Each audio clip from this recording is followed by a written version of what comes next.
Shalom Bapak Ibu Saudara yang terkasih di dalam Tuhan. Selamat datang kembali di ibadah online GKY Palembang. Tidak terasa kita telah memasuki pertengahan tahun 2020 dan kita sungguh mengucap syukur kalau dengan pertolongan Tuhan kita boleh melewati segala pergumulan dan persoalan di dalam kehidupan kita. Saat ini kita mau datang kepada Tuhan, kita mau beribadah kepada Tuhan di rumah kita masing-masing. Kita percaya pada saat kita beribadah kepada Tuhan, dimanapun kita berada, Tuhan ada, hadir bersama-sama dengan kita. Mari Bapak Ibu Saudara, kita mau membuka hati kita persiapkan hati kita untuk memuji Tuhan.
Kami datang kepadamu Tuhan dengan hati yang penuh dengan ucapan syukur.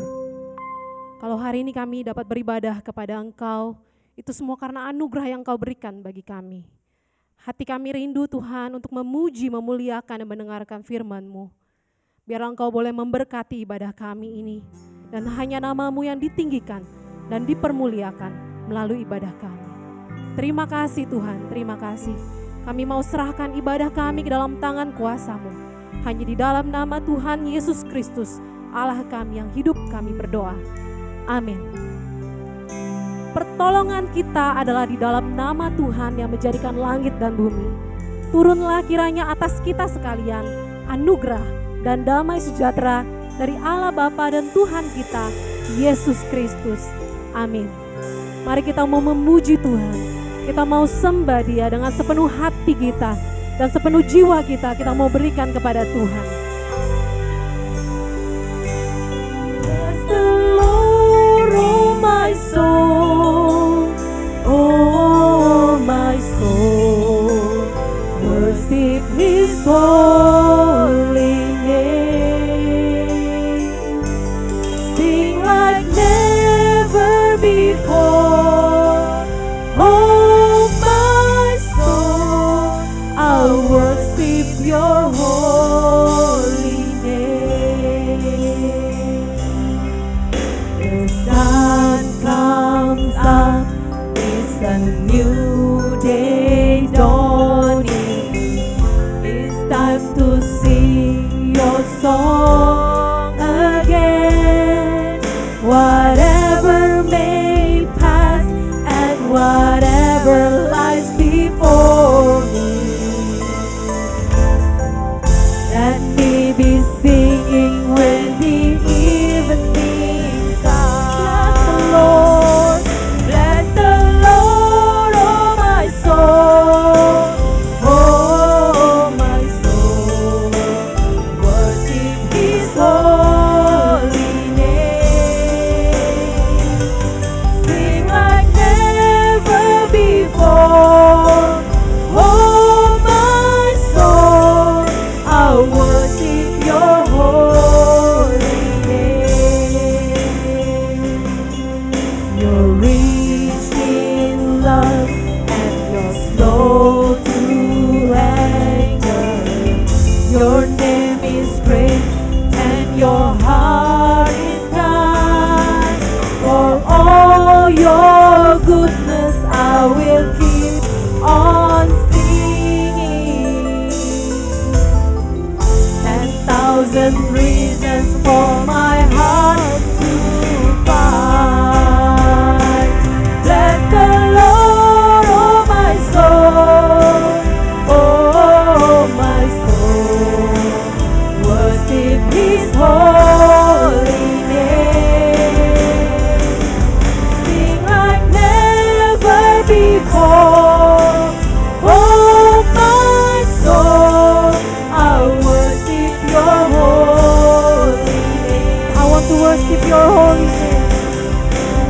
worship your holy name. I worship your holy name. Kami mau menyembah Engkau ya Tuhan, seperti seorang pemazmur yang berkata, haleluya, pujilah Allah di dalam tempat kudusnya, pujilah Dia dalam cakrawalanya yang kuat. Biarlah segala yang bernafas memuji Tuhan. Haleluya. Kudus, kudus, kudus, kuduslah Tuhan.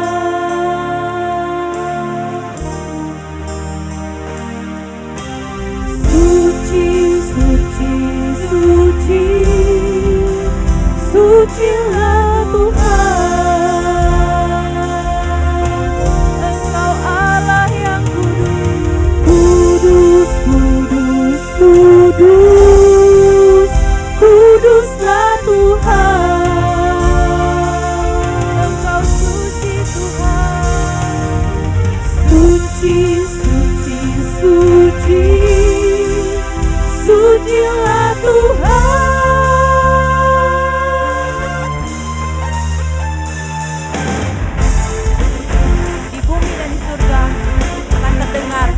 Satu nyanyian baru bagi Tuhan Allah, Raja semesta kita. Mari jemaat Tuhan, kita angkat suara, nyanyi dan puji Tuhan kita Yesus Kristus. Di bumi, di surga, dan segala yang ada, sujud dan menyembah di hadapan-Mu, Raja semesta.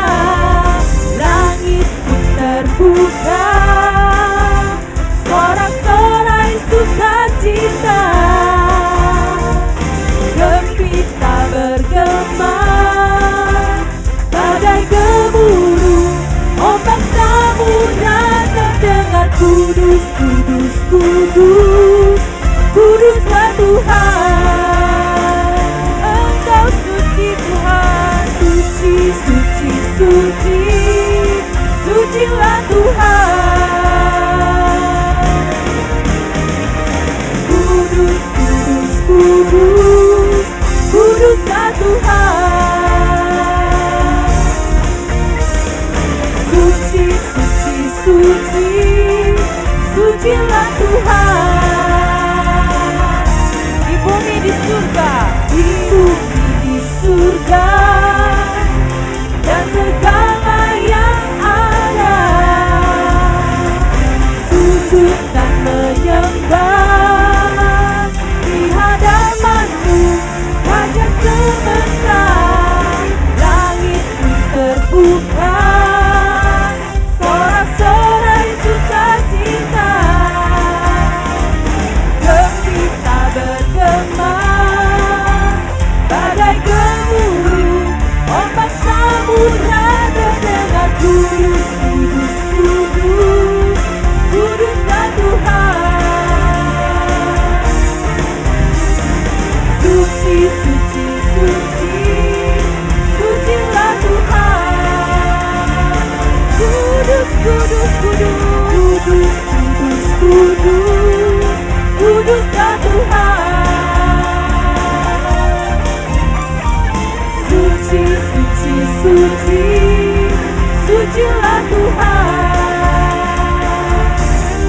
Biarlah semua yang bernafas memuliakan-Mu. Surga dan bumi pun bersorak merayakan-Mu. Nyanyikan pujian. Kudus, kudus, kudus, kuduslah Tuhan. Suci, suci, suci, sucilah Tuhan.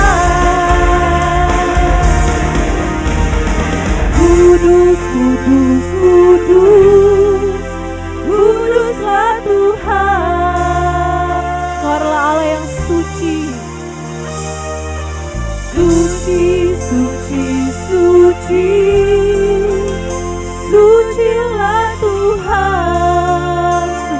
sucilah Tuhan. Sucilah Tuhan. Kau adalah Allah kami yang kudus, Allah kami yang suci. Kami mau datang kepadamu Tuhan, untuk mengakui dosa-dosa kami di hadapan-Mu. Karena Engkau telah mati di atas kayu salib, untuk menebus dosa-dosa kami.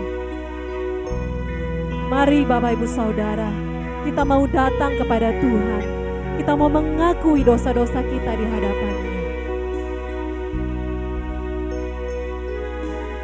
Biarlah sabdanya, Kau yang tak berdaya, datanglah kepadanya. Kau kan dapat sentosa. Yesus bayar semua. Yesus bayar semua hutang dosaku. Dosa bagai kirmizi jadi putih bersih. Marilah baiknya kita berperkara firman Tuhan. Sekalipun dosamu merah seperti kirmizi, akan menjadi putih seperti salju. Sekalipun berwarna merah seperti kain kesumba, akan menjadi putih seperti bulu domba. Mari dengan sepenuh hati kita mau naikkan kembali pujian ini.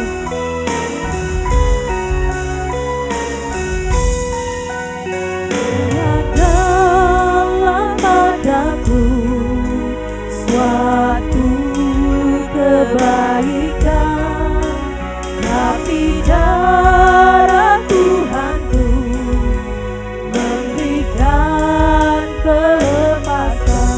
Yesus bayar semua. Yesus bayar semua hutang-hutang dosa kita. Hutang dosa. Dosa bagai kirmizi jadi putih bersih. Di depan tahtanya kita mau bertelut dan mengakui dosa-dosa kita. Di depan tahtanya sekarang ku bertelut, ku jadi anak Allah, hatiku bersyukurlah. Yesus bayar semua hutang dosaku. Dosa bagai kirmizi jadi putih bersih. Yesus bayar semua hutang dosaku. Dosa bagai kirmizi jadi putih bersih. Jadi putih bersih.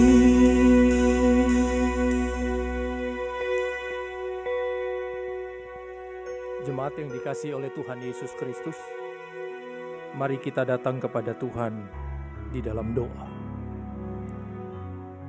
Bapa di dalam kerajaan surga, sungguh kami harus mengakui di hadapan-Mu Tuhan, bahwa seringkali dalam kehidupan kami tidak dengar-dengaran akan Engkau. Kehidupan kami seringkali kami jalani di luar bahkan tanpa Engkau.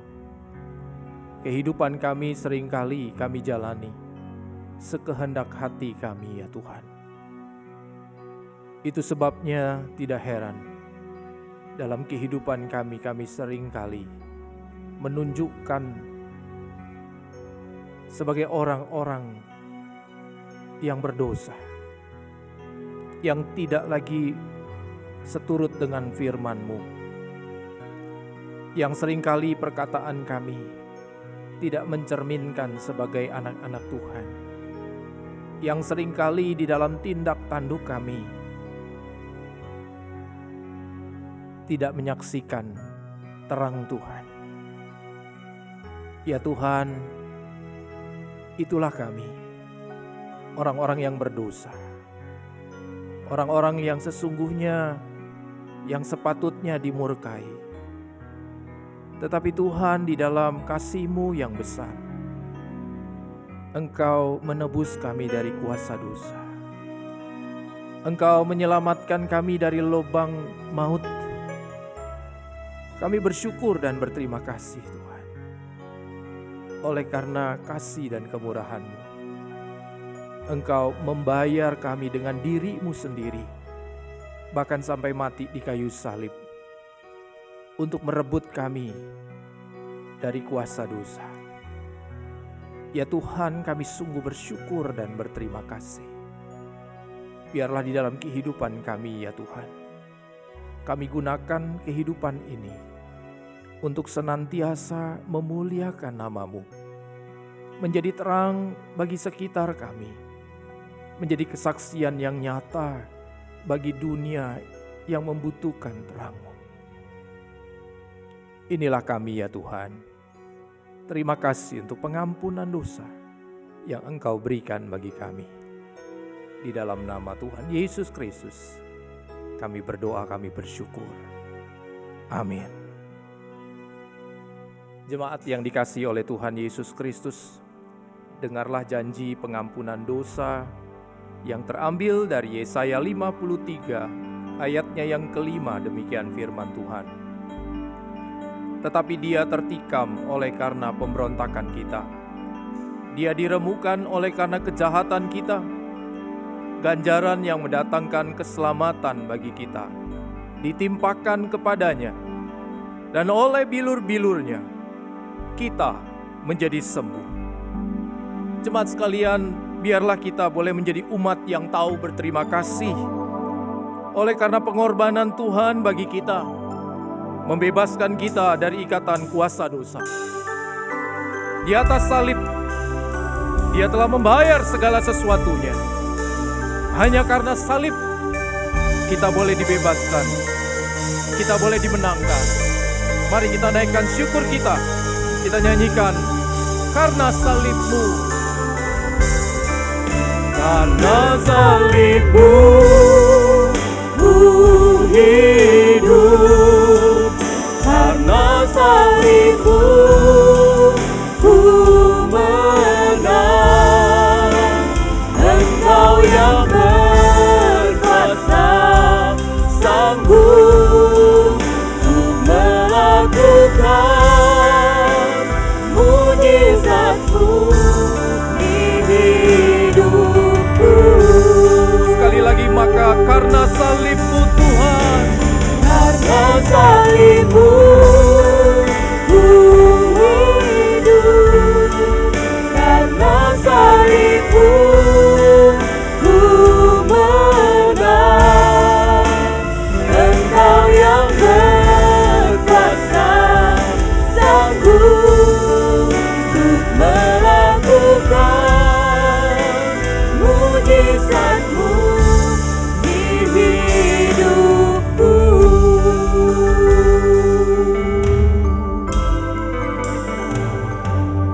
Jemaat yang dikasihi oleh Tuhan Yesus Kristus, dengarlah petunjuk hidup baru bagi setiap kita yang telah diampuni dosanya. Dengarlah firman Tuhan dari Matius 22 ayat 37 sampai ayat yang ke-40. Jawab Yesus kepadanya, "Kasihilah Tuhan Allahmu dengan segenap hatimu, dan dengan segenap jiwamu, dan dengan segenap akal budimu. Itulah hukum yang terutama dan yang pertama. Dan hukum yang kedua yang sama dengan itu ialah, kasihilah sesamamu manusia seperti dirimu sendiri. Dan pada kedua hukum inilah tergantung seluruh hukum Taurat dan kitab para nabi." Jemaat sekalian, dengan bangkit berdiri, kita akan bersama-sama mengikrarkan pengakuan iman kita di dalam pengakuan iman rasuli yang berkata demikian. Aku percaya kepada Allah, Bapa yang Maha Kuasa, Khalik langit dan bumi, dan kepada Yesus Kristus, Anaknya yang tunggal Tuhan kita, yang dikandung dari Roh Kudus, lahir dari anak darah Maria, yang menderita sengsara di bawah pemerintahan Pontius Pilatus, disalibkan, mati dan dikuburkan, turun ke dalam kerajaan maut. Pada hari yang ketiga, bangkit pula dari antara orang mati, naik ke surga, duduk di sebelah kanan Allah, Bapa yang Maha Kuasa. Dan dari sana ia akan datang untuk menghakimi orang yang hidup dan yang mati. Aku percaya kepada Roh Kudus, gereja yang kudus dan am, persekutuan orang kudus, pengampunan dosa, kebangkitan tubuh, dan hidup yang kekal. Amin. Jemaat dipersilakan duduk kembali.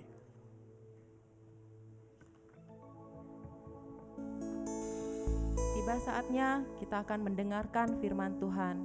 Biarlah melalui firman yang akan kita dengar, kita boleh belajar untuk memiliki hati mengasihi seperti Yesus dalam setiap keadaan apapun yang sedang kita alami. Biarlah kita punya hati seperti wanita yang datang ke kaki Yesus dan mengurapinya. Ku mau tetap setia.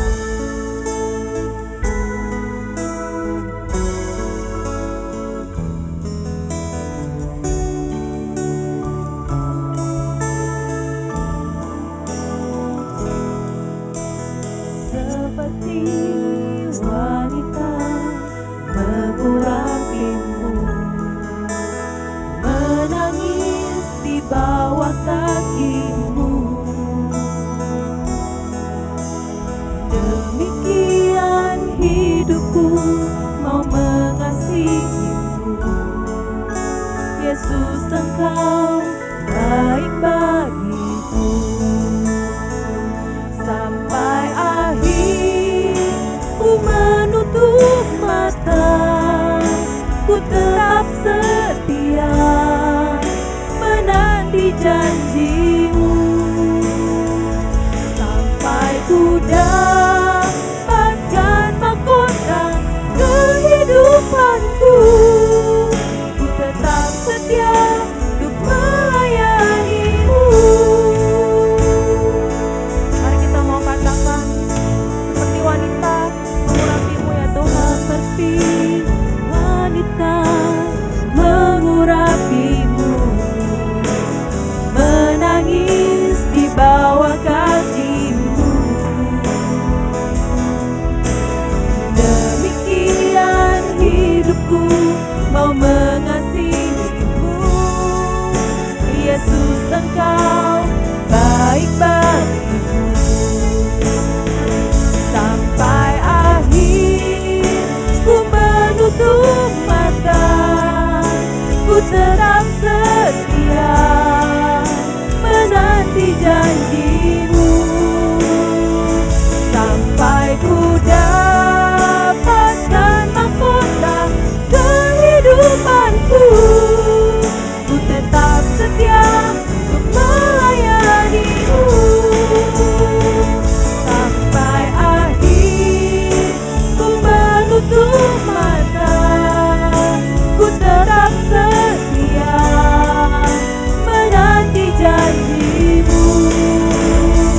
Sampai ku dapatkan mahkota kehidupanku, ku tetap setia untuk melayanimu. Mari katakan kita mau tetap setia. Ku tetap setia untuk melayanimu. Ku mau tetap setia Tuhan. Ku tetap setia untuk melayanimu.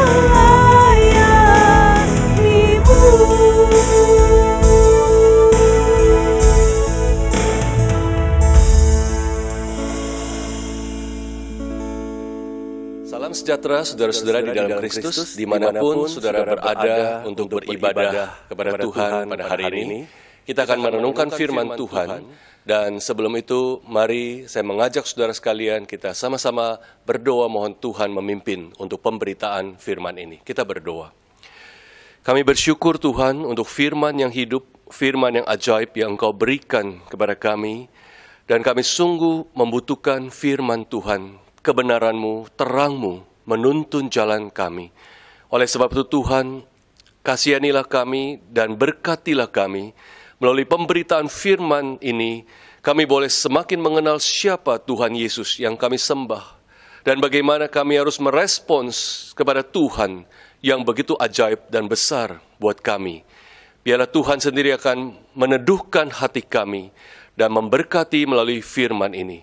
Dan pakailah hamba-Mu dalam keterbatasannya untuk boleh memberitakan firman-Mu dengan jelas untuk kemuliaan Kristus.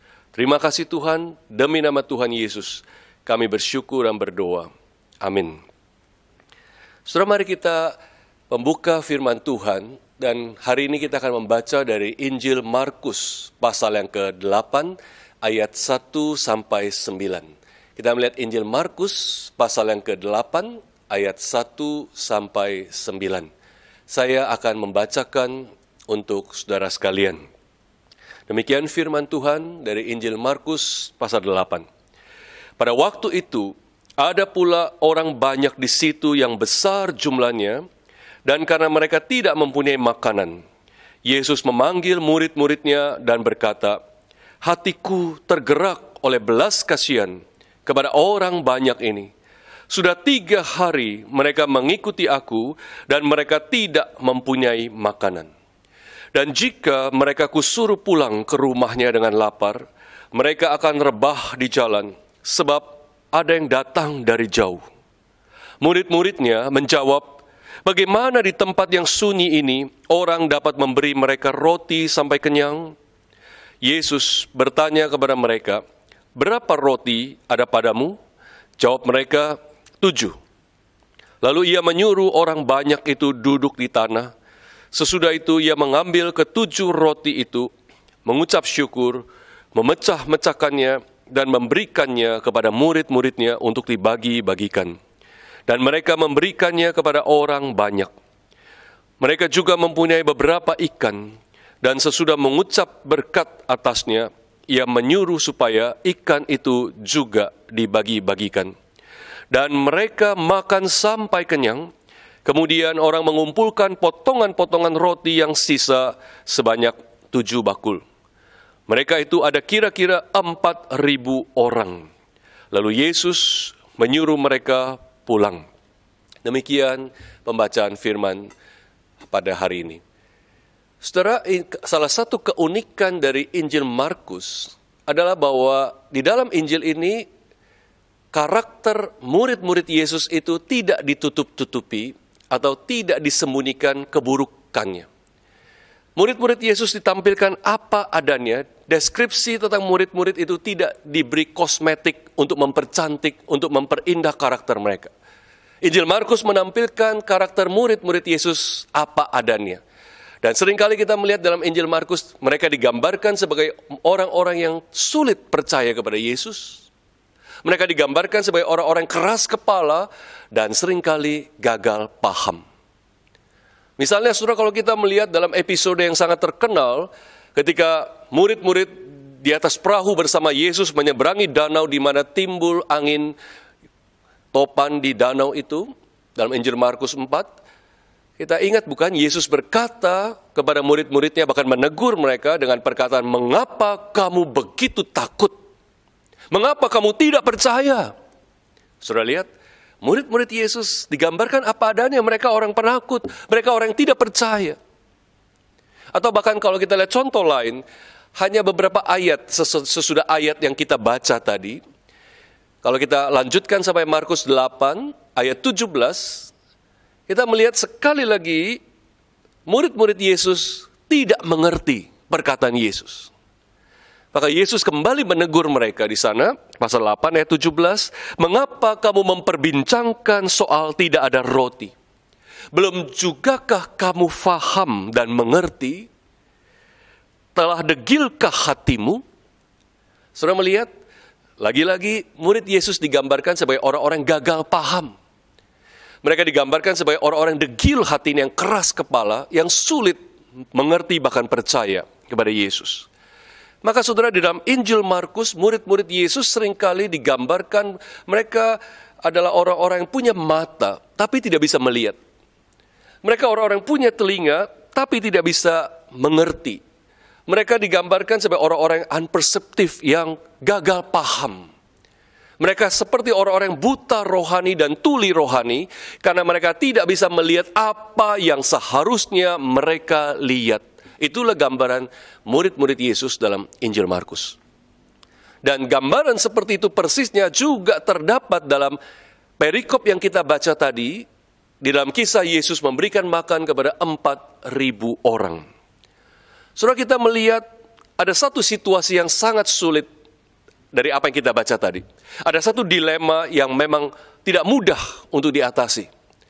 Kita melihat bahwa Yesus memang adalah seorang guru, seorang pengkhotbah yang luar biasa, pengajar yang luar biasa. Dia telah menjadi magnet bagi begitu banyak orang. Kemanapun Yesus pergi, orang-orang berbondong-bondong mengikuti Yesus untuk mendengar khotbahnya dan pengajarannya. Dan itu yang terjadi, yang kita baca dalam Markus pasal 8 tadi. Kemana saja Yesus pergi, di sana orang bergerombol. Begitu ramai ingin mendengar, haus untuk mendengar pengajarannya. Maka saudara, kita melihat di satu sisi secara rohani, orang-orang banyak itu yang mengikuti Yesus itu secara rohani sudah dikenyangkan. Mereka dipuaskan dengan pengajaran Yesus yang dikatakan luar biasa, yang begitu memukau dan begitu menyentuh hidup dan hati mereka. Itu secara rohani. Tapi secara jasmani, saudara, kali ini kita melihat orang banyak yang mengikuti Yesus itu sebenarnya dalam keadaan yang sangat exhausted. Mereka capek, mereka lelah, dan mereka lapar. Kita melihat bagaimana Markus menggambarkan krisis yang di depan mata yang terjadi pada kira-kira 4.000 orang yang mengikuti Yesus pada hari itu. Kita lihat sampai 2 kali di ayat 1 dan ayat 2 dikatakan mereka tidak mempunyai makanan. Itu diulang. Itu berarti satu krisis yang besar. Mereka tidak mempunyai makanan. Dikatakan mereka sudah 3 hari mengikuti Yesus, itu artinya 3 hari mereka meninggalkan rumah mereka masing-masing, dan itu artinya bekal mereka sudah habis. Dan Yesus kemudian berkata, jikalau aku menyuruh mereka pulang ke rumah mereka masing-masing, mereka akan pingsan di jalan. Saudara lihat, bukan satu situasi yang sangat dilematis, satu situasi yang sungguh tidak mudah bagi mereka semua. Dan perhatikan bahwa Yesus dan murid-muridnya sama-sama melihat orang banyak itu. Mereka sama-sama melihat krisis itu. Tetapi hanya Yesus yang melihat kebutuhan orang banyak itu. Hanya Yesus yang memikirkan kebutuhan orang banyak itu. Dan di sini sekali lagi kita melihat Yesus melihat apa yang murid-muridnya tidak melihat. Yesus melihat apa yang murid-muridnya tidak lihat. Dan respons Yesus melihat orang banyak yang sangat kepayahan itu. Lapar, haus, capek, meninggalkan rumah sudah tanpa bekal. Dan mungkin kalau tidak makan, tidak lama lagi akan pingsan. Maka respons Yesus adalah hatinya digerakkan oleh belas kasihan. Yesus mengatakan, hatiku tergerak oleh belas kasihan kepada orang banyak ini. Sudah 3 hari mereka mengikuti aku dan mereka tidak mempunyai makanan. Saudara, ini perkataan Yesus yang beberapa kali dia ucapkan. Dan mungkin saudara sudah pernah dengar kata belas kasihan yang dikatakan oleh Yesus itu berasal dari satu kata yang kalau diterjemahkan itu artinya dalemannya manusia atau jeroannya manusia. Jadi seperti Yesus ingin mengatakan, dari dalamku yang terdalam itu timbul belas kasihan. Belas kasihan Yesus bukan cuma di permukaan. Belas kasihan Yesus bukan cuma apa yang tampak di depan, tapi sampai kedalaman hatinya itu keluar belas kasihan. Itulah respons Yesus melihat orang banyak yang seperti tanpa gembala. Kebutuhan mereka yang begitu besar. Maka saudara, di sini kita melihat satu hal yang penting. Yesus selalu melihat melampaui manusia lain melihat. Yesus melihat sampai ke dalam kebutuhan manusia yang paling penting dan hakiki. Yesus melihat kedalaman hati manusia dan dari situ timbullah belas kasihan.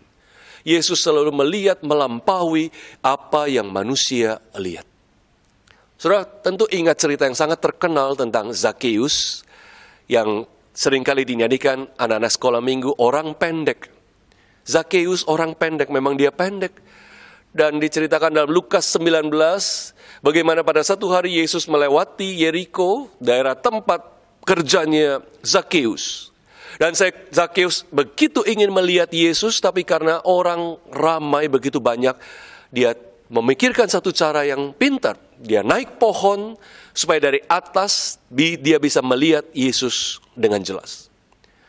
So kita lihat kemudian Yesus lewat dan memang orang begitu ramainya, dan tidak ada satu orang pun mungkin memperhatikan di atas pohon ada Zakeus. Tapi kalau kita baca ketika Yesus melewati pohon di mana Zakeus ada, kita melihat ditulis Yesus melihat ke atas. Yesus melihat ke atas, dan dia melihat dengan sengaja dan dengan maksud.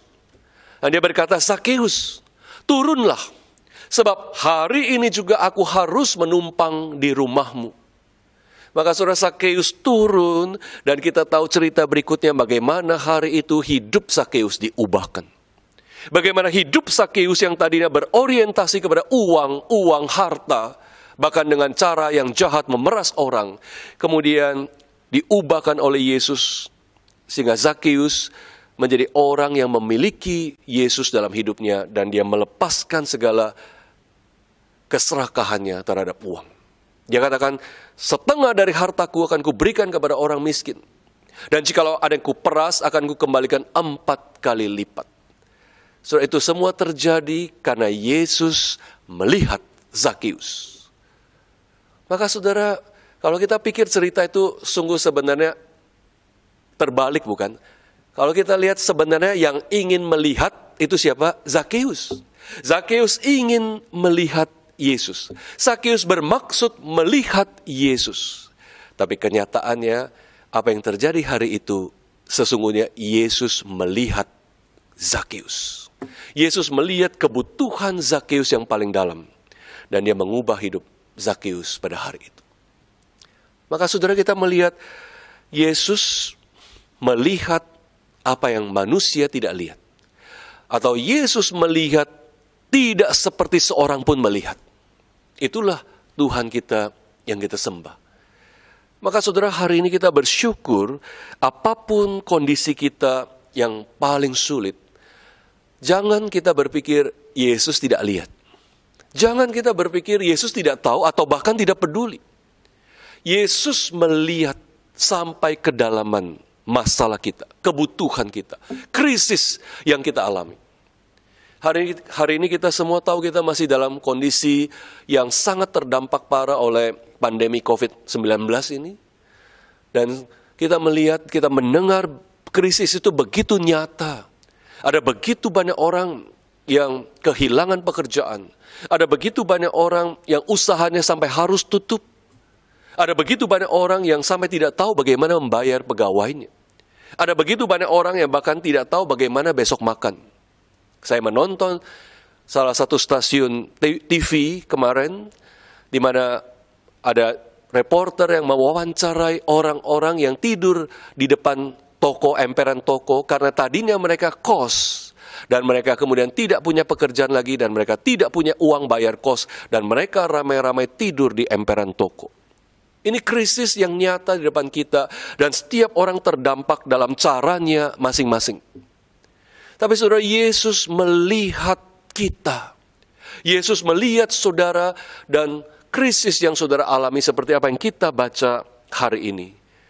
Maka saudara, ketika saudara berpikir tidak seorang pun melihat kesulitan saudara, tidak seorang pun berpikir tentang kesulitan saudara, ingatlah Yesus melihat. Yesus melihat melampaui apa yang manusia lain lihat, dia tahu. Tetapi saudara, kita lihat jauh lebih indah, Yesus bukan hanya melihat kebutuhan saudara, krisis saudara. Yesus bukan hanya memperhatikan sampai kedalaman situasi saudara. Tapi lebih daripada itu, Yesus sanggup untuk mengatasinya. Yesus sanggup untuk membuka jalan terhadap krisis ini. Dan inilah yang kita baca dalam perikop kita hari ini. Ketika Yesus melihat orang banyak yang kelaparan, yang sungguh membutuhkan makanan karena mereka lapar dan lelah itu. Tetapi kemudian murid-muridnya, mereka melihat Ini situasi yang dilematis. Dan ini situasi yang sulit dicari jalan keluarnya. Murid-murid bertanya, bagaimana di tempat yang sunyi ini orang dapat memberi mereka roti sampai kenyang? Saudara, sebenarnya pertanyaan murid-murid ini wajar, bukan? Bayangkan bagaimana di tempat seperti itu memberi makan 4.000 orang. Jangankan zaman dulu abad pertama, hari ini saja dengan teknologi pesan makan online, dengan teknologi pengantaran makanan online yang sangat cepat, itu pun masih sangat sulit untuk mencukupkan kebutuhan 4.000 orang dalam waktu singkat. Itu sekarang aja sulit. Apalagi zaman dulu, di mana tidak banyak orang usaha jual makanan, di mana tidak ada sama sekali tentu pesanan online. Bagaimana mungkin seperti para murid ini bertanya, kita bisa beli makanan untuk 4.000 orang? Saudara, kita melihat masalahnya, di sini para murid lupa siapa Yesus yang di tengah-tengah mereka. Yesus melihat kebutuhan orang banyak itu, tapi murid-murid hanya melihat masalah dan mereka lupa bahwa Yesus ada di tengah-tengah mereka. Saudara, kalau kita lihat, ini bukan pertama kali mereka menghadapi situasi sulit seperti ini. Kalau kita lihat sebelumnya dalam Markus pasal 6, Yesus telah lebih dahulu memberi makan 5.000 orang, lebih banyak. Juga dari sumber yang sangat sedikit, hanya 5 roti dan 2 ikan. Saudara ingat bukan? Yesus memberi makan 5.000 orang dengan hanya 5 roti dan 2 ikan. Dan kemudian bahkan setelah semuanya kenyang, masih dikumpulkan ada 12 bakul roti. Saudara, itu sudah pernah terjadi. Itu sudah pernah mereka alami. Murid-murid sudah pernah melihat keajaiban Yesus di tengah-tengah situasi seperti itu. Tapi hari itu mereka seperti lupa bahwa Yesus sanggup untuk sekali lagi melakukan perbuatan yang sama. Murid-murid melihat lagi-lagi ada krisis dan masalahnya mereka berpikir kali ini mungkin ini krisis yang tidak ada jalan keluar. Kali ini, mungkin bahkan Yesus pun tidak tahu bagaimana untuk membuka jalan dalam situasi yang sulit seperti ini. Melihat murid-murid yang sering kali ditegur, gagal paham, tidak heran memang pada hari itu, pada waktu itu, murid-murid sedang gagal paham lagi. Tapi saudara, bukankah kita sering kali seperti para murid ini, saudara? Kita telah banyak melihat perbuatan Tuhan yang ajaib di waktu yang lalu. Kita telah mengalami sendiri bagaimana Tuhan campur tangan dan mampu untuk menangani krisis, kesulitan, tantangan yang kita hadapi. Namun kemudian hari ini, kali ini, kita tidak lagi merasa yakin Tuhan sanggup untuk handle situasi kita yang semakin buruk. Kita seringkali sudah mengalami keajaiban Allah, anugerah Allah di masa lampau, dan kita tidak merasa yakin bahwa kali ini Tuhan sanggup tolong kita. Inilah masalah kita seperti seringkali yang murid-murid tunjukkan. Saudara, jangan lupa, hari ini sebagaimana kita adanya, keluarga kita, usaha kita, bisnis kita, pekerjaan kita, semua yang kita pegang, kita miliki di tangan kita, itu semua anugerah Tuhan, itu semua berkat Tuhan di waktu-waktu yang lalu. Saudara, pikir baik-baik, pernahkah Allah gagal menangani hidup saudara di masa lalu? Pernahkah Allah tidak sanggup untuk menghandle krisis saudara di masa lalu? Kalau semua di masa lalu Allah telah menunjukkan anugerahnya, maka hari ini Dia juga sanggup untuk menangani krisis yang terjadi. Saudara, inilah perspektif yang murid-murid pada hari itu tidak memilikinya. Mereka pernah mengalami keajaiban Yesus memberi makan 5.000 orang, tapi ketika menghadapi situasi terhadap 4.000 orang, mereka pikir kali ini sulit buat Yesus. Di mana kita bisa beri makan buat 4.000 orang ini, bagaimana mungkin? Tapi sekali lagi, dalam Markus pasal 8 ini kita melihat Yesus sanggup. Yesus kemudian sekali lagi melakukan hal yang sama. Kali ini hanya dari 7 roti.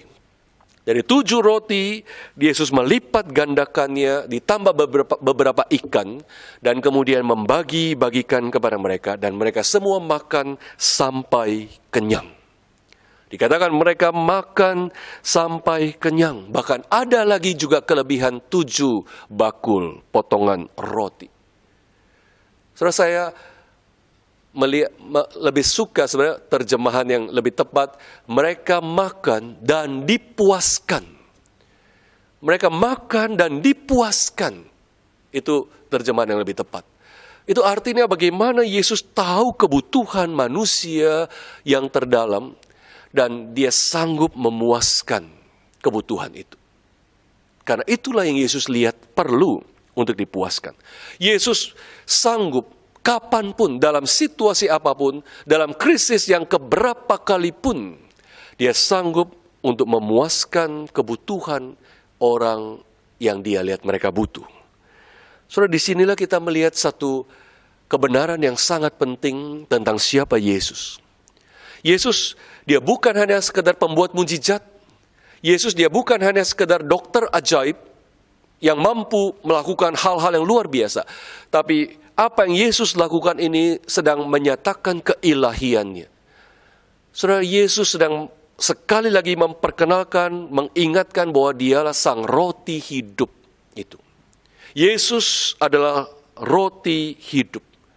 Dia bukan hanya sanggup untuk memberikan roti. Dia bukan hanya sanggup untuk membagi roti. Tapi dia sendiri adalah sang roti hidup itu. So, Yesus berkata dalam Injil Yohanes pasal 6, akulah roti hidup itu. Barang siapa yang datang kepadaku, dia tidak akan lapar lagi. Dan barang siapa yang percaya kepadaku, dia tidak akan haus lagi. Saudara, ini adalah satu statement, satu pernyataan yang luar biasa. Karena pernyataan seperti ini hanya bisa diucapkan oleh pribadi yang ilahi. Siapa yang sanggup untuk memberikan kepada seseorang sesuatu di mana dia tidak akan punya kebutuhan lagi, puas dengan sempurna. Itu hanya Allah yang bisa memberikan. Itu sebabnya ketika Yesus berkata, akulah sang roti hidup yang mampu memuaskan sampai tidak ada orang yang membutuhkan lagi, itu adalah statement keilahian Kristus yang penting sekali.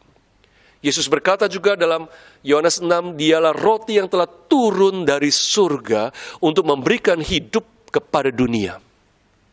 Siapa manusia yang turun dari surga yang bisa memberikan hidup kepada dunia?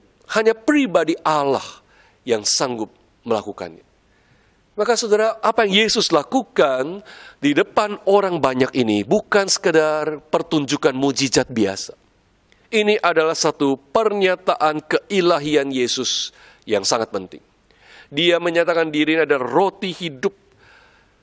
Dia sanggup bukan hanya untuk memuaskan sebenarnya kebutuhan jasmani mereka, tapi bahkan kebutuhan rohani mereka yang paling dalam.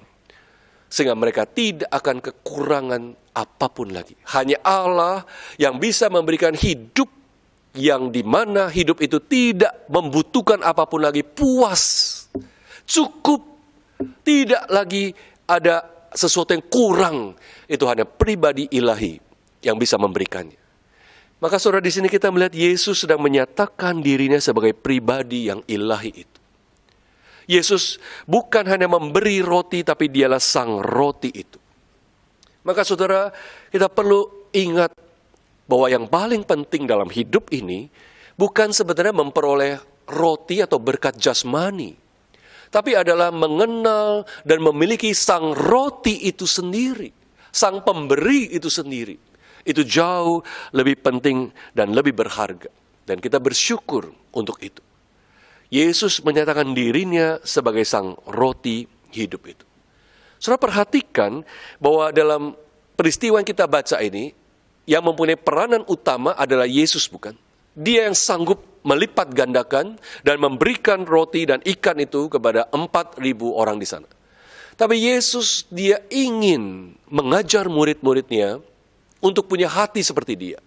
Yesus ingin melibatkan murid-muridnya. Yesus, atau dengan kata lain, dia ingin menyembuhkan kebutaan rohani dari murid-muridnya.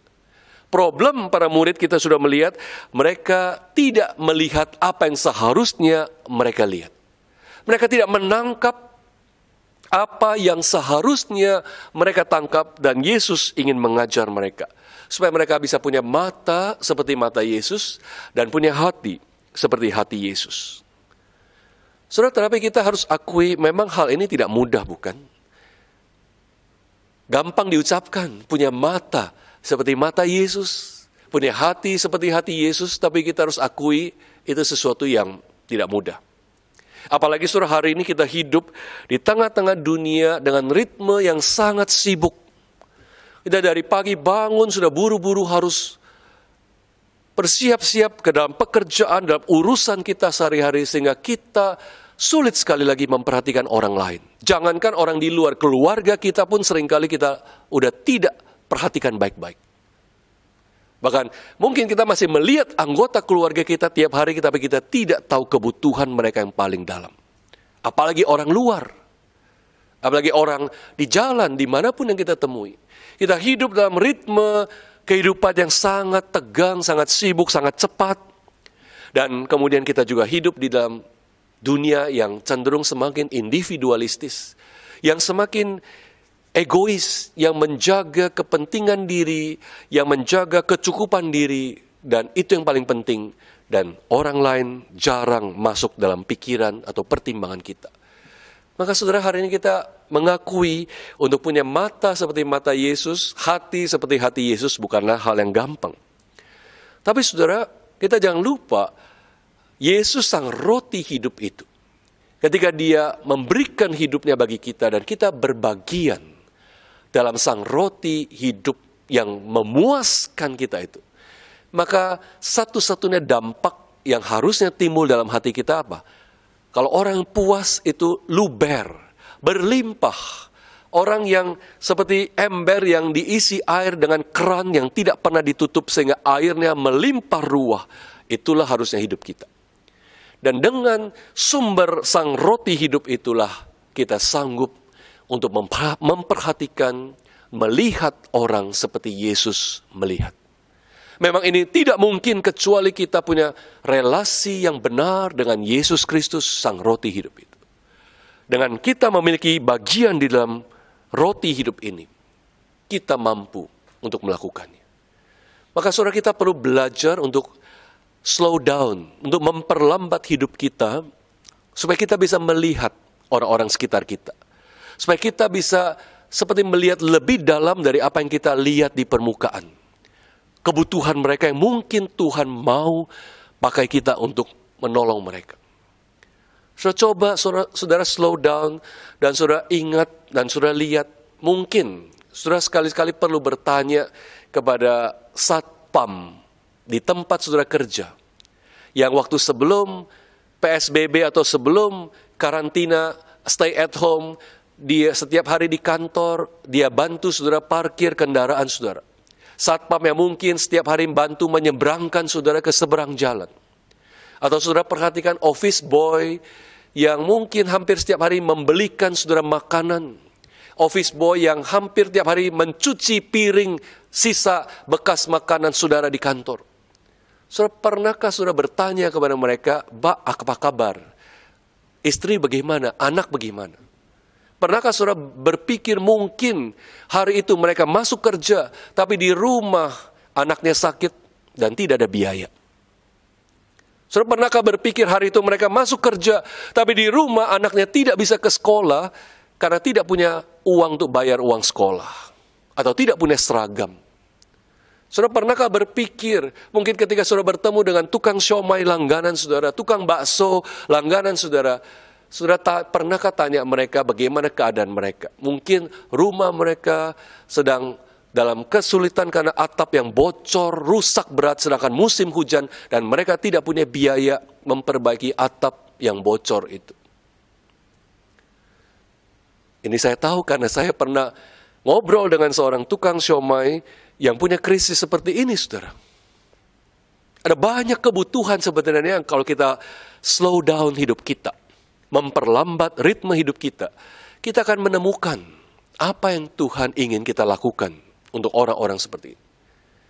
Mungkin bahkan saudara seorang yang dalam usaha pekerjaan saudara punya klien, punya orang-orang yang saudara kemudian bertemu dengan mereka, atau bahkan punya orang-orang yang memang secara rutin berhubungan dalam bisnis. Pernahkah saudara berbicara lebih dari sekedar masalah bisnis, tapi masalah yang lebih dalam, masalah rohani?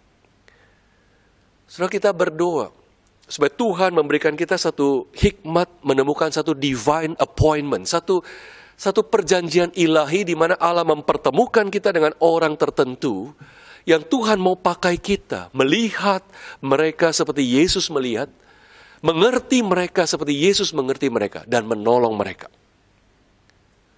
Mungkin kita memang tidak bisa menolong semua orang yang susah, tidak mungkin. Terlalu banyak ada di sekitar kita. Tapi orang-orang tertentu, itulah divine appointment. Ada secara khusus Tuhan mau pakai kita untuk datang, bertanya, melihat, dan menolong mereka. Yesus ingin seperti murid-muridnya pada hari itu disembuhkan dari kebutaan rohani, demikian juga pada hari ini dia ingin kita disembuhkan juga dari kebutaan rohani seperti itu. Kalau kita telah memiliki bagian dari sang roti hidup itu, maka hati kita pasti berlimpah. Dan bagaimana mungkin seorang hatinya berlimpah, tapi matanya tidak pernah terbuka kepada orang lain? Bagaimana mungkin ada seorang hatinya tumpah ruah dengan anugerah, dengan kebaikan Allah, tapi dia tidak pernah mengingat bahwa orang lain juga butuh kebaikan itu?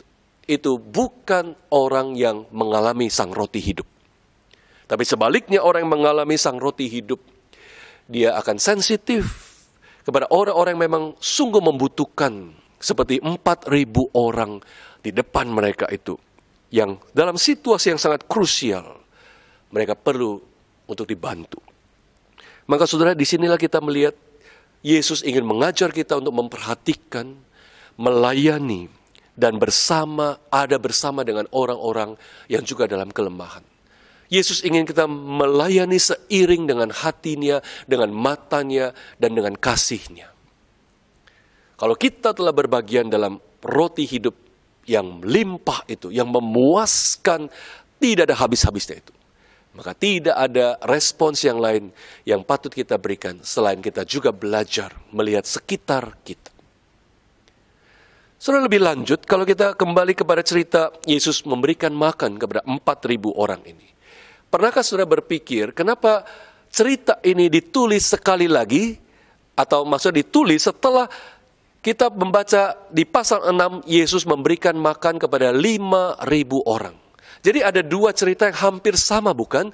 Pertama, pasal 6, Yesus memberikan makan kepada 5.000 orang. Kemudian di sini, pasal 8, Yesus memberikan makan kepada 4.000 orang.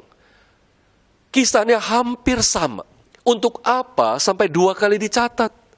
Kalau kita mau simplifikasi, kita mungkin bisa berkata, bukankah message-nya, pesannya hampir sama? Kenapa harus sampai 2 kali dicatat? Nah, saudara, ada beberapa penjelasan, tapi saya ingin angkat salah satu yang paling penting. Adalah adanya perbedaan orang yang dilayani, khususnya etnisnya. Dalam peristiwa Yesus memberikan makan kepada 5.000 orang yang lebih dahulu, itu adalah orang-orang Yahudi. Yesus melayani di daerah orang Yahudi. Tapi kali ini, ketika Yesus memberi makan kepada 4.000 orang, ini adalah di wilayah orang-orang asing atau orang bukan Yahudi.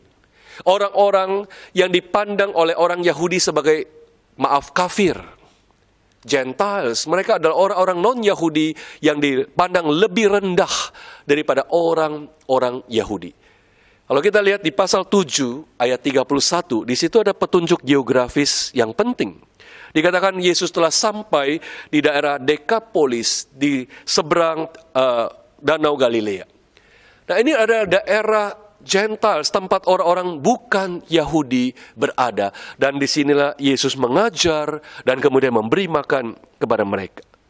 Maka saudara, Markus pasal 8 dari apa yang kita baca ini adalah satu kabar yang sangat menggembirakan, bahkan buat kita, karena kita juga bukan Yahudi, bukan? Kita secara etnis tidak punya darah Yahudi.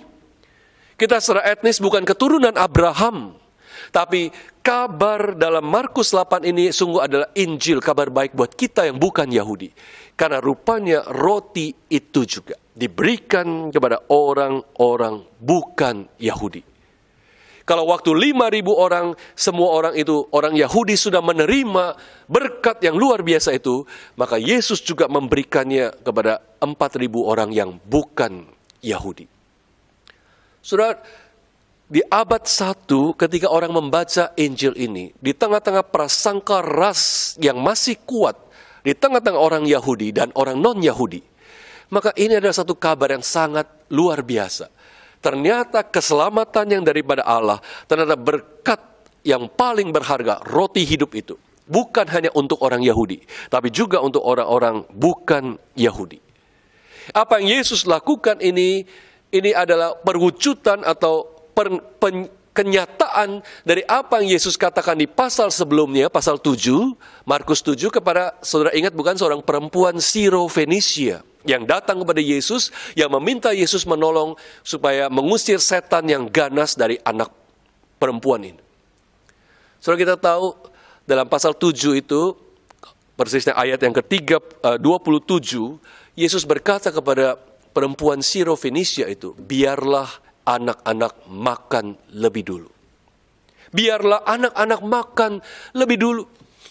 Itu artinya memang orang Yahudi yang mempunyai prioritas dalam skema penyelamatan Allah. Dan Yesus memang kemudian memberikan makan itu kepada 5.000 orang Yahudi lebih dulu. Dan kemudian disinilah kita melihat ternyata roti itu juga diberikan kepada orang-orang yang bukan Yahudi. Orang-orang bukan Yahudi juga memperoleh bagian yang persis sama dengan apa yang orang Yahudi nikmati, sang roti hidup itu. Tapi bahkan lebih ajaib dari apa yang perempuan Siro-Fenisia itu katakan, orang-orang non-Yahudi ini makan bukan remah-remah di bawah meja yang dijatuhkan anak-anak dari atas meja. Bukan remah-remah, tapi roti yang utuh sebagaimana yang 5.000 orang Yahudi nikmati. Perempuan Siro-Fenisia mengatakan, maaf, anjing pun makan remah-remah yang dijatuhkan anak-anak dari bawah meja. Tapi Yesus ingin memperlihatkan mereka bukan anjing. Yesus memperlihatkan kasih yang sama, anugerah yang sama, baik kepada orang Yahudi maupun kepada orang-orang bukan Yahudi. Roti hidup itu diberikan dengan sama porsinya. Maka ini adalah satu pelajaran yang penting bahwa pelayanan itu tidak pernah boleh memandang, membeda-bedakan ras. Prasangka ras itu adalah salah satu hambatan yang paling besar untuk kita bisa melayani dengan baik dan bebas dan menghalangi kita untuk punya mata rohani yang celik. Orang yang masih melayani dengan setia, dengan sungguh-sungguh, tapi ada prasangka ras, sehingga dia memilih-milih pelayanan kepada orang tertentu, sesungguhnya kebutaan rohani itu masih begitu melekat dalam dirinya. Sudah sedih sekali, saya pernah pergi melayani di satu gereja, yang di gereja itu hanya mempunyai 2 kali kebaktian, tapi dua-duanya bukan kebaktian yang hanya berbahasa Indonesia.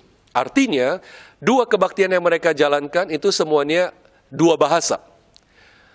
Dan mereka tahu sebenarnya mereka harus melakukan ibadah hanya dalam bahasa Indonesia supaya lebih banyak orang datang, dan mereka tahu potensinya kalau ada kebaktian Indonesia pasti banyak orang akan datang ke gereja itu. Tapi kemudian mereka berkata apa? Tetapi kami takut kalau kami adakan kebaktian yang hanya berbahasa Indonesia, kami takut nanti ada suku tertentu yang akan banyak memenuhi gereja ini dan mereka lama-lama menguasai gereja ini. Saudara, itu pernyataan yang sangat menyedihkan. Ada gereja yang takut banyak orang datang kalau bukan dari suku dia. Ada gereja yang takut banyak orang memenuhi kursi-kursi gereja itu, tapi bukan dari suku yang mereka suka. Sehingga mereka lebih memilih tidak mengadakan kebaktian berbahasa Indonesia, hanya berbahasa Indonesia, untuk supaya tetap gereja itu status quo dalam konsentrasi suku yang mereka layani. Saya kira ini satu bentuk prasangka ras yang perlu kita belajar untuk kita atasi. Ketika Yesus melayani 4.000 orang ini, Dia sedang ingin menyatakan tidak ada satu suku pun, ras, etnis apapun yang di luar daripada keselamatan, daripada berkat sang roti hidup yang Dia berikan. Saudara, orang-orang yang sampai hari ini masih melayani atau memperlakukan manusia dengan membeda-bedakan suku, apalagi kalau dia orang Kristen, dia lupa kalau nanti pada waktu akhir zaman, di langit dan bumi yang baru, kalau kita membaca kitab Wahyu, yang akan berkumpul di depan tahta anak domba itu adalah orang-orang dari segala suku, orang-orang dari segala kaum, orang-orang dari segala bahasa, orang-orang dari segala bangsa akan berkumpul di depan tahta anak domba itu. Kalau hari ini kita membeda-bedakan orang berdasarkan ras, apakah kita pikir nanti pada waktu Yesus menyatakan dirinya itu hanya ras tertentu yang ada di depan tahtanya? Tidak. Setiap kaum, setiap etnis, setiap ras, setiap bangsa akan hadir di depan tahta anak domba itu. Dan itu sebabnya Yesus menyatakan roti itu pun diberikan kepada orang-orang bukan Yahudi. Maka saudara, mari kita belajar melayani, melihat orang juga melampaui masalah ras mereka, bahasa, warna kulit, ataupun apapun yang menyangkut hal-hal lahiriah dari manusia. Kita melihat Yesus sang roti hidup itu. Dia memberikan hidupnya untuk semuanya. Tidak pandang bulu, tidak membeda-bedakan. Maka saudara, kita bersyukur hari ini kita membaca satu Injil yang sungguh-sungguh adalah Injil kabar baik. Yesus adalah sang roti hidup yang memuaskan hidup kita sepenuhnya. Dan Yesus adalah pribadi yang sanggup melihat kedalaman kebutuhan saudara, pribadi yang sanggup melihat kedalaman krisis saudara, dan kali ini pun Dia sanggup menghandle krisis itu. Kalau murid-murid berpikir kali ini mereka susah, bagi Yesus tidak pernah ada satu kali pun yang susah. Yesus melihat dalam situasi saudara yang paling berat, dan kali ini pun Yesus sanggup menolong saudara. Kita datang kepada sang roti hidup itu karena Dia sanggup memuaskan kebutuhan kita dan membuka jalan keluar untuk krisis yang kita hadapi. Dia sanggup. Tapi saudara, kita perlu ingat, Dia bukan hanya sanggup, tapi juga Dia bukan hanya sanggup mengatasi krisis dalam hidup kita, tapi juga sanggup membuka kebutaan rohani kita. Sanggup menyembuhkan kegagalan kita untuk memahami betapa Dia mau pakai kita untuk melayani orang lain seperti Dia melayani. Sebab itu, kita semua telah beroleh dalam bagian yang begitu berarti dalam sang roti hidup itu. Marilah kita juga memberikan hidup kita untuk melihat orang lain, memperhatikan orang lain, untuk menolong orang lain sebagaimana yang Allah ingin kita lakukan untuk menolong mereka. Dalam situasi pandemi COVID yang belum kunjung mereda sampai tuntas ini, saudara, begitu banyak krisis yang terjadi. Saudara sendiri mungkin mengalami krisis itu, tapi bukan alasan untuk menutup mata terhadap orang lain. Bukan alasan untuk kemudian hanya mengasihani diri sendiri dan berpikir bahwa saya orang yang paling malang. Hari ini saudara, kita melihat Yesus mengerti krisis saudara, Yesus sanggup menolong saudara, dan Yesus ingin membuka mata rohani kita, melihat keluar. Melihat ada orang-orang juga yang Tuhan mau pakai kita, datang pada mereka, menolong mereka, dan memberikan roti hidup itu juga kepada mereka. Marilah kita saudara menjadi orang-orang yang sungguh menunjukkan benar saya adalah orang yang memiliki kelimpahan dalam hati saya, dan Tuhan pakailah saya sebagai alat-Mu. Mari kita berdoa, saudara. Kami bersyukur untuk firman Tuhan yang begitu boleh menolong kami, membuka mata kami ya Tuhan. Kami bersyukur melihat Engkau, Tuhan Yesus, Sang Roti hidup, yang sanggup memuaskan hidup kami, yang sanggup buka jalan untuk segala krisis kami yang terdalam. Tuhan, tolong kami kalau selama ini kami masih mungkin jauh lebih sibuk mencari roti jasmani, mencari berkat jasmani. Sekarang bawalah kami untuk lebih sungguh mencari dan menemukan roti hidup itu sendiri. Roti rohani yang kami butuhkan sampai kekekalan. Engkaulah Tuhan Allah yang kami butuhkan, ya Allah. Kami datang kepadamu Tuhan juga untuk mohon Tuhan mencelikkan mata rohani kami. Supaya kami jangan tinggal terus dalam kebutaan rohani. Tidak bisa melihat kebutuhan di sekitar kami. Sebaliknya, pakailah kami untuk datang, untuk menghampiri orang-orang yang Tuhan mau kami datang dan menolong mereka.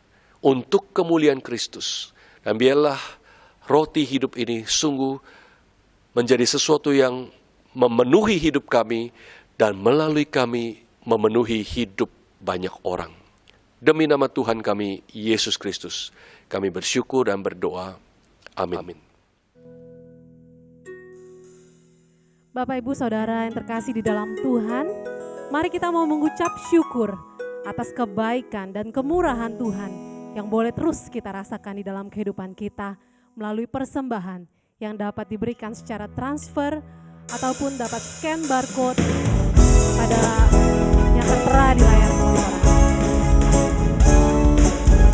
Mari kita mau memuji Tuhan.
Syukurku ku naikkan padamu, sembahku hanyalah bagimu.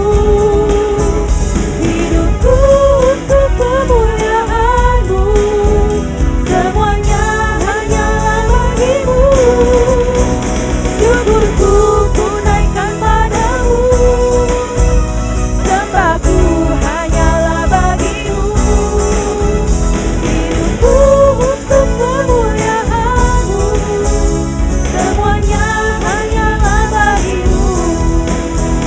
Hidupku untuk kemuliaan-Mu, semuanya hanyalah bagimu.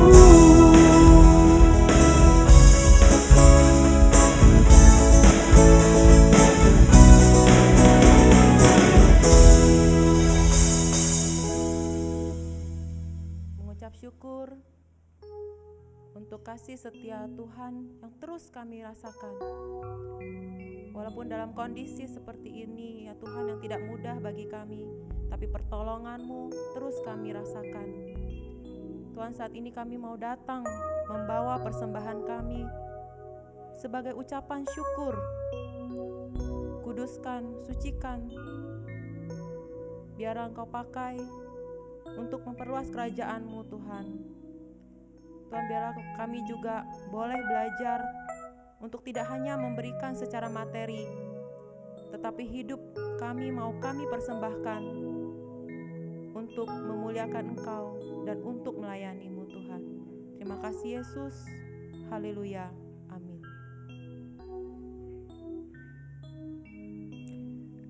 Haleluya. Puji Tuhan. Bagaimana saudara? Kabar saudara pada pagi hari ini? Saya berharap kita semua boleh dalam keadaan sehat, dalam keadaan yang baik. Dan saya juga percaya saudara, hari ini saudara dan saya diberkati oleh Tuhan lewat firman Tuhan yang disampaikan. Sungguh menguatkan sekaligus juga mengevaluasi kita. Untuk kita juga boleh terus makin hari semakin melayani seiring dengan hati Yesus. Atas nama jemaat, seluruh hamba Tuhan dan majelis, kami mengucapkan terima kasih bagi Pendeta Johan Juandi yang sudah menyampaikan firman Tuhan bagi kita sekalian, khususnya bagi jemaat GKY Palembang. Kami bersyukur Tuhan boleh mengutus hambanya untuk boleh memberitakan firman-Nya. Nah saudara sekalian yang dikasihi oleh Tuhan Yesus Kristus, memang tidak terasa saudara, kita sudah di pertengahan tahun ya 2020. Sungguh satu anugerah Tuhan yang begitu besar di mana Tuhan boleh memimpin perjalanan hidup kita. Ya, walaupun saya percaya ada begitu banyak perjalanan kehidupan ya, khususnya tahun ini saudara ya, perjalanan yang tidak mudah ya, penuh dengan pergumulan, penderitaan, ya, kesulitan, tantangan. Tapi saudara sekalian, seperti firman Tuhan tadi, ya, yang katakan bahwa mungkin gereja tidak tahu, mungkin saya tidak bisa melihat secara gamblang, ya, bagaimana kehidupan saudara. Tetapi saudara, ada satu pribadi, pesan dari firman Tuhan tadi, bahwa Yesus tahu, Yesus mengerti, Yesus persis melihat di dalam kedalaman kehidupan kita. Ya, kita bersyukur untuk itu.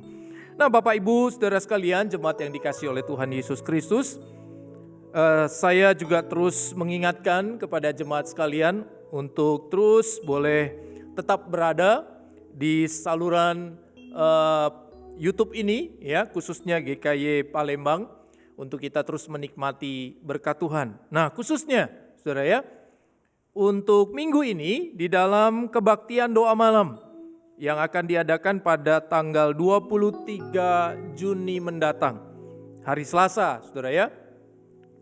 Jam 7 malam, hari Selasa tanggal 23 Juni, ada kebaktian doa malam yang juga seperti biasa kita lakukan. Dan pada kebaktian doa ini, firman Tuhan akan dilayani oleh Guru Injil Soma. Mari kita juga bersama mempersiapkan diri, dan tema yang akan diangkat atau disampaikan adalah saling menasehati sebagai umat percaya. Saudara, ini satu tema juga yang saya kira penting artinya buat kita, untuk kita juga boleh perhatikan sebagai orang-orang percaya, sebagai umat percaya, tentunya juga dipanggil untuk saling menasehati. Ya. Nah, untuk itu Bapak Ibu, mari kita siapkan diri untuk ikuti kebaktian doa malam pada hari Selasa tanggal 23 Juni jam 7 malam ya, seperti biasa di saluran YouTube GKY Palembang ya, Bapak Ibu sekalian. Baik, demikian warta yang bisa saya sampaikan bagi kita semua. Saya tetap berdoa, berharap ya, walaupun kota kita Palembang sudah menurunkan sedikit begitu ya, dari PSBB-nya ya, yang 2 kali begitu ya, dan sekarang menuju ke masa transisi, kita boleh tetap jaga kesehatan ya, kita boleh tetap terus tekun di dalam doa, kita boleh terus bersama di tengah keluarga ya, berbagi berkat ya, saling menguatkan satu dengan yang lain ya, kita juga di tengah jemaat boleh saling topang satu dengan yang lain ya, tetap jaga kesehatan, hidup di dalam protokol kesehatan yang sudah diarahkan ya oleh pemerintah. Itulah himbauan kami, biar kita semua juga boleh saling memperhatikan untuk hal ini. Baik, jemaat sekalian, mari kita bangkit berdiri bersama. Sebelum kita mengakhiri ibadah kita pada pagi hari ini, dengarlah ayat pengutusan bagi kita dari 1 Yohanes pasal yang keempat, 1 Yohanes pasal yang keempat ayat yang ke-7. Dengarlah firman Tuhan. Saudara-saudaraku yang kekasih, marilah kita saling mengasihi, sebab kasih itu berasal dari Allah. Dan setiap orang yang mengasihi, lahir dari Allah, dan mengenal Allah.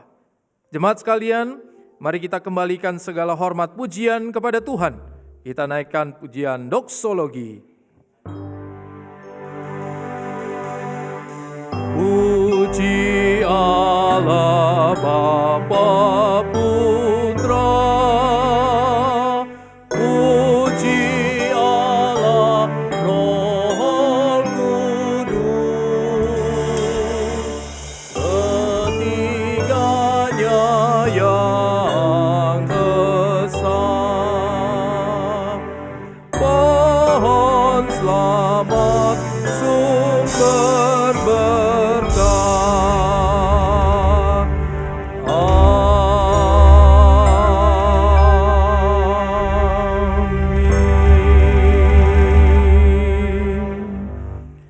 Jemaat yang dikasihi oleh Tuhan Yesus Kristus, arahkanlah hatimu kepadanya dan terimalah berkat-Nya.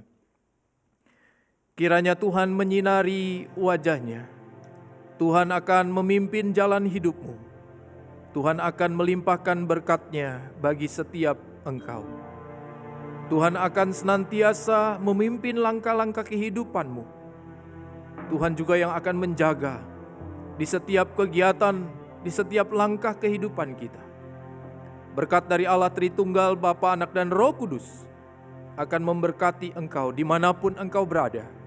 Mulai pagi ini sampai Maranatha Yesus datang kedua kalinya. Amin.